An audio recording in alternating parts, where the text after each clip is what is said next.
اس سے اگلی سورہ النصر ہے، یہ بھی 3 آیتوں پر مشتمل چھوٹی سورہ ہے، اور مکہ کے قریب جو فتح مکہ کے موقع پر جو ہے یہ نازل ہوئی، اور نبی کریم صلی اللہ علیہ وسلم جب مکہ کو فتح کر رہے تھے، اللہ جل جلالہ نے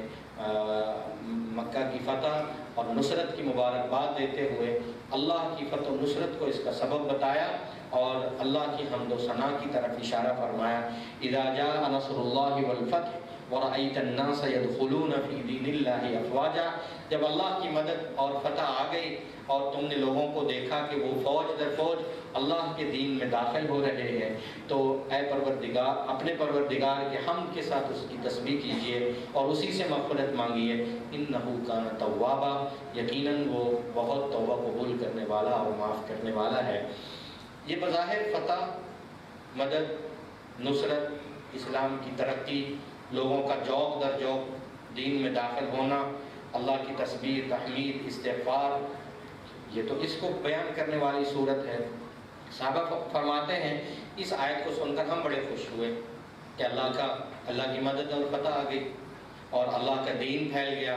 اور قبیلے کے قبیلے مسلمان ہو رہے، اور کل تک جو کفار سردار کھڑے تھے ہمارے رستے میں حائل بن کر، وہ اسلام قبول کر رہے ہیں۔ ہمارا وہ وطن جس کی گلیوں میں بلال کو گھسیٹا جاتا تھا، وہاں آج ہم حکمران اور فاتح بن کر، غالب بن کر لوٹے ہیں۔ اور لیکن اچانک صحابہ دیکھتے ہیں کہ رسول اللہ صلی اللہ علیہ وسلم کے چچا حضرت عباس رضی اللہ عنہ ایک کونے میں بیٹھے رو رہے ہیں۔ اب صحابہ کہتے ہیں کہ عباس، اے حضور علیہ السلام کے چچا، یہ تو خوشی کا دن ہے اور آپ رو رہے ہیں۔ انہوں نے فرمایا کہ تم نے کلام کے ربط کو نہیں دیکھا؟ اللہ نے فتح کی خوشخبری دینے کے ساتھ آخر میں فرمایا ہے کہ اپنے رب کی تسبیح بیان کیجیے، اللہ آپ کی طرف رجوع کرنے والا ہے۔ ان آیتوں کا مطلب نہیں سمجھ رہے تم کہ رسول اللہ صلی اللہ علیہ وسلم کا مشن مکمل ہو رہا ہے، اور اللہ اشارہ فرما رہے ہیں کہ پیغمبر بہت جلد ہم آپ کو اپنی طرف بلا لیں۔ تو اس میں تو حضور صلی اللہ علیہ وسلم کی اس دنیا سے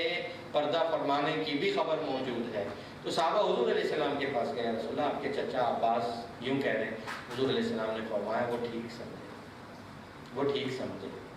تو یہ فتح مکہ کے موقع پر سورہ نازل ہوئی۔